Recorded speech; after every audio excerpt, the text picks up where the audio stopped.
Sebelum kita mendengarkan firman Tuhan, kita berdoa. Bapa Surgawi, kami datang ke hadapan-Mu dengan hati yang penuh syukur atas berkat-berkat yang Engkau limpahkan kepada kami. Kami bersyukur karena Tuhan memberikan kami kesehatan. Berkatilah setiap pujian, doa dan firman yang akan kami dengar. Kiranya Roh Kudus-Mu bekerja di tengah-tengah kami. Amin. Firman Tuhan epistel di Minggu 13 setelah Trinitatis, 30 Agustus 2026, dari 2 Timotius 4 ayat 6 hingga 8. Mengenai diriku, darahku sudah mulai dicurahkan sebagai persembahan dan saat kematianku sudah dekat. Aku telah mengakhiri pertandingan yang baik, aku telah mencapai garis akhir, dan aku telah memelihara iman. Sekarang telah tersedia bagiku mahkota kebenaran yang akan dikaruniakan kepadaku oleh Tuhan, Hakim yang adil pada harinya, tetapi bukan hanya kepadaku, melainkan juga kepada semua orang yang merindukan kedatangannya. Demikian firman Tuhan. Jemaat yang diberkati Tuhan Yesus, kegirangan biasanya kita hubungkan dengan keadaan yang menyenangkan, memperoleh keberhasilan, memiliki kesehatan, menerima penghargaan, atau melihat keluarga dalam keadaan baik. Tetapi Rasul Paulus memperlihatkan suatu bentuk kegirangan yang jauh lebih dalam. Ia menulis 2 Timotius 4 ayat 6 hingga 8, ketika hidupnya berada pada tahap akhir. Ia menyadari bahwa waktunya hampir tiba, namun ia tetap memiliki keyakinan dan pengharapan. Menariknya, kegirangan Paulus tidak bergantung pada keadaan sekitarnya. Dasarnya adalah kesetiaan kepada Tuhan dan kebenaran firman-Nya. Dalam khotbah ini ada beberapa poin penting. Pertama, firman Tuhan memberikan kegirangan karena memberi makna pada kehidupan. Paulus berkata, mengenai diriku, darahku sudah mulai dicurahkan sebagai persembahan dan saat kematianku sudah dekat. Secara historis, 2 Timotius dipahami sebagai surat yang ditulis Paulus dalam suasana penderitaan dan menjelang akhir pelayanannya. Ia tidak sedang berada dalam situasi nyaman, namun ia tidak melihat hidupnya sebagai sesuatu yang sia-sia. Istilah dicurahkan sebagai persembahan menggunakan gambaran korban persembahan. Artinya Paulus melihat seluruh hidup dan pelayanannya sebagai sesuatu yang dipersembahkan kepada Allah. Disinilah kita melihat prinsip penting secara teologis. Firman Tuhan memberikan kerangka makna bagi kehidupan manusia. Manusia bukan hanya hidup untuk mencari kenyamanan, tetapi dipanggil untuk hidup dalam relasi dengan Allah dan menjalankan tanggung jawab yang dipercayakan kepadanya. Karena itu kegirangan Kristen tidak sama dengan sekedar perasaan senang. Kegirangan Kristen adalah sukacita yang lahir dari keyakinan bahwa hidup kita mempunyai tujuan di dalam Allah. Karena itu, jangan mengukur keberhasilan hidup dari harta, jabatan, rumah, atau penghargaan. Ukurlah juga dari kesetiaan kita kepada Tuhan. Kedua, firman Tuhan membuat kita mampu berkata, aku telah mengakhiri pertandingan yang baik. Ayat 7 mengatakan, aku telah mengakhiri pertandingan yang baik. Aku telah mencapai garis akhir. Dan aku telah memelihara iman. Paulus menggunakan 3 gambaran. Pertama, pertandingan yang baik. Kehidupan iman membutuhkan perjuangan. Ada pencobaan, ada kekecewaan, ada tekanan, bahkan penderitaan. Iman bukan jalan tanpa masalah. Kedua, mencapai garis akhir.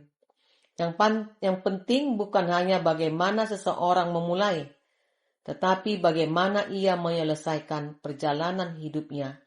Banyak orang mempunyai semangat pada awalnya, tetapi kehilangan arah di tengah perjalanan. Ketiga, memelihara iman. Kata memelihara menunjukkan adanya tanggung jawab untuk tetap berpegang pada iman yang benar. Secara praktis, ini sangat relevan. Dalam kehidupan modern, manusia mudah mengalami kelelahan mental karena tekanan pekerjaan, ekonomi, keluarga, dan tuntutan sosial.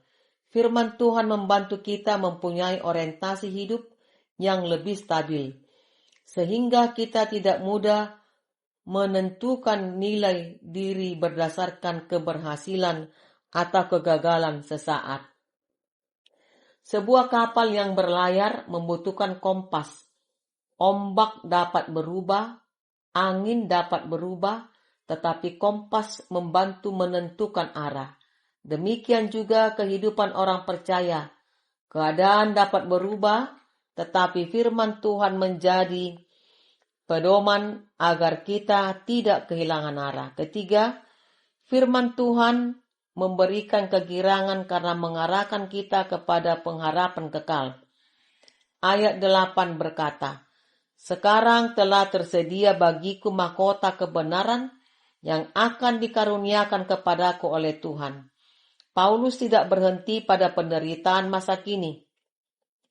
Ia melihat kepada masa depan bersama Tuhan. Mahkota dalam konteks dunia Yunani Romawi dapat mengingatkan pembaca pada penghargaan yang diberikan kepada pemenang. Tetapi Paulus tidak sedang mengatakan bahwa keselamatan merupakan hadiah karena prestasi manusia. Sebaliknya, keselamatan dan mahkota itu berkaitan dengan karunia dan keadilan Allah. Ini penting secara teologis. Kita tidak diselamatkan karena kita cukup baik, melainkan karena kasih karunia Allah di dalam Kristus. Namun, kasih karunia itu menghasilkan kehidupan yang setia. Jadi, Paulus dapat menghadapi akhir hidupnya bukan dengan keputusasaan, tetapi dengan harapan. Inilah sumber kegirangan yang paling dalam. Masa depan orang percaya tidak ditentukan oleh kematian, kegagalan, atau penderitaan, tetapi berada di dalam tangan Tuhan. Keempat, bagaimana firman Tuhan menjadi kegirangan dalam kehidupan sehari-hari?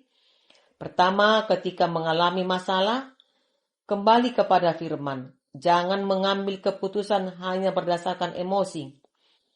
Firman Tuhan menolong kita membedakan mana yang benar dan mana yang salah. Kedua, ketika mengalami keberhasilan, tetap rendah hati. Keberhasilan bukan alasan untuk melupakan Tuhan. Justru keberhasilan harus menjadi kesempatan untuk bersyukur dan melayani. Ketiga, ketika mengalami penderitaan, jangan kehilangan pengharapan. Firman Tuhan tidak selalu menghilangkan masalah seketika, tetapi memberikan kekuatan untuk melewatinya. Keempat, jadikan firman sebagai pedoman, bukan sekedar bacaan. Alkitab bukan hanya untuk dibaca ketika ibadah. Firman harus memengaruhi cara kita berbicara, bekerja, mengelola keluarga, menggunakan uang, dan memperlakukan sesama. Jemaat yang diberkati Tuhan Yesus, Paulus berada di penghujung kehidupannya. Ia tidak berkata, "Aku memiliki segala sesuatu sehingga aku bergembira." Ia berkata bahwa ia telah mengakhiri pertandingan, mencapai garis akhir, dan memelihara iman. Inilah kegirangan yang sejati, bukan kegirangan karena hidup selalu mudah, tetapi kegirangan karena kita tahu kepada siapa kita percaya dan kemana hidup kita menuju. Firman Tuhan menjadi kegirangan bagi kita ketika firman itu tidak hanya tinggal di dalam Alkitab, tetapi masuk ke dalam hati, membentuk pikiran, mengarahkan keputusan, dan memberi pengharapan.